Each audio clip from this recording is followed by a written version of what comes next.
जाहिर है कार्यक्रम में नजर डालेंगे देश, दुनिया और राज्य की प्रमुख खबरों पर। सबसे पहले अंतर्राष्ट्रीय खबरें। अक्सर कहा जाता है कि भगवान डॉक्टर का दूसरा रूप होते हैं। लोग अपनी समस्या का इलाज ढूंढने के लिए या तो भगवान के द्वार पर जाते हैं या डॉक्टर के पास, लेकिन अगर इन्हीं का खतरनाक रूप सामने आ जाए तो कितना खौफनाक होगा। दरअसल चीन के एक अस्पताल का वीडियो वायरल हो रहा है, जिसमें एक सर्जन इलाज के दौरान 82 साल के बुजुर्ग महिला को मुक्का मारता दिखाई दे रहा है। ऑस्ट्रेलिया के पूर्वी राज्यों में आए भयंकर तूफान ने जमकर तबाही मचाई है। इस तूफान ने 6 लोगों की मौत ले ली है, जबकि कई लोग लापता हैं। ऑस्ट्रेलियाई पुलिस ने कहा कि पूर्वी राज्यों में भारी बारिश के कारण कम से कम 6 लोगों की मौत हो गई और 3 अन्य लापता हो गए हैं। पुलिस के अनुसार तूफान के कारण क्वींसलैंड में हजारों घरों की बिजली गुल हो गई है।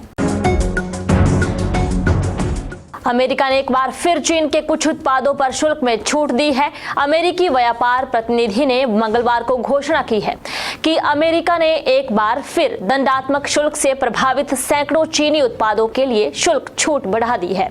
अमेरिका के व्यापार प्रतिनिधि ने एक बयान में कहा कि 31 मई 2024 तक छूट को बढ़ा दिया गया है। पहले ये छूट 31 दिसंबर तक के लिए थी। और अब बात करेंगे राष्ट्रीय खबरों की। नए साल का जश्न मनाने के लिए लोग देश दुनिया के कोने कोने में जाते हैं। वहां जाकर स्थानीय खाना, विशेषकर स्ट्रीट फूड का आनंद लेना लोगों की पहली पसंद होता है। लेकिन यदि आप नए साल का जश्न मनाने के लिए दिल्ली आ रहे हैं या दिल्ली में रहते हैं तो देश के किसी भी कोने का स्ट्रीट फूड खाने के लिए आपको कहीं जाने की जरूरत नहीं है।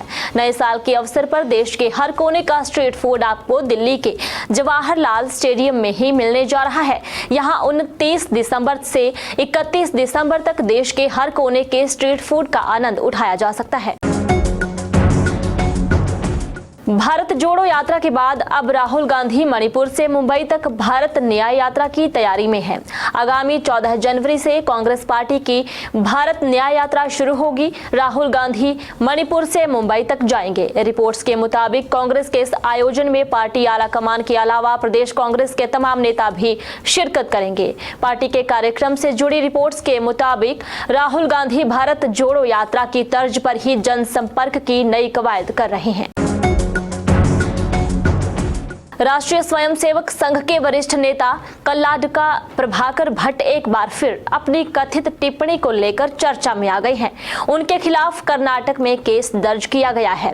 दरअसल भट्ट ने कहा कि मुस्लिम पुरुष 3 तलाक को अवैध घोषित करने वाले विधेयक को पारित करने के लिए केंद्र की भाजपा सरकार से नाखुश हैं। वहीं मुस्लिम महिलाएं खुश हैं क्योंकि उनके पास अब एक स्थायी पति है। और अब बात करेंगे प्रदेश की अहम खबरों की। हिमाचल में 1 से 26 दिसंबर तक सामान्य से 79% कम बादल बरसे हैं। प्रदेश के सभी जिलों में सूखा रहा है। इस अवधि में 27.2 मिलीमीटर को सामान्य बारिश माना गया है, लेकिन इस वर्ष दिसंबर में अभी तक महज 5.8 मिलीमीटर बारिश ही हुई है। मौसम विज्ञान केंद्र शिमला के अनुसार दिसंबर में पश्चिमी विक्षोभ के कमजोर रहने के कारण बारिश कम हुई। आने वाले 2-3 दिनों के दौरान बारिश और बर्फबारी का पूर्वानुमान है। ऐसे में उम्मीद है कि बारिश के आंकड़ों में कुछ बढ़ोतरी दर्ज होगी। फिल्म गदर में धूम मचाने वाले सनी देओल नए साल का जश्न मनाने मनाली पहुंच गए हैं। इसके अलावा बॉलीवुड क्वीन कंगना रनौत नए साल के जश्न के लिए मनाली आ चुकी हैं। इससे पहले बॉलीवुड एक्टर सनी देओल ने अपने सोशल मीडिया अकाउंट पर एक वीडियो शेयर किया है। इस वीडियो में सनी क्रिसमस में मस्ती करते दिख रहे हैं। वीडियो में सनी हाथ में टेडी लिए छोटे भाई बॉबी देओल की हालिया रिलीज फिल्म एनिमल के गाने जमाल कुडू पर थिरकते दिखे। यह वीडियो सोशल मीडिया में वायरल हो रहा है।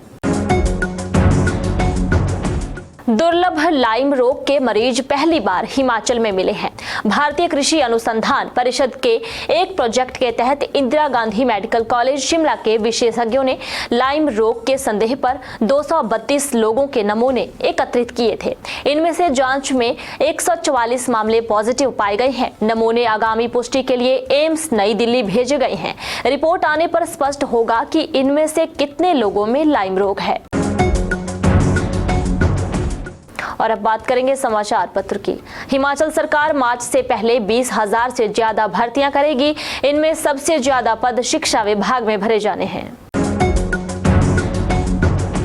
हिमाचल प्रदेश हाई कोर्ट ने प्रदेश सरकार को आदेश दिए हैं कि प्रदेश के डीजीपी संजय कुंडू और कांगड़ा की एसपी शालिनी अग्निहोत्री को पद से हटाकर किसी अन्य पद पर तैनाती दी जाए, ताकि बिजनेसमैन द्वारा दर्ज करवाई गई प्राथमिकी की निष्पक्ष जांच हो।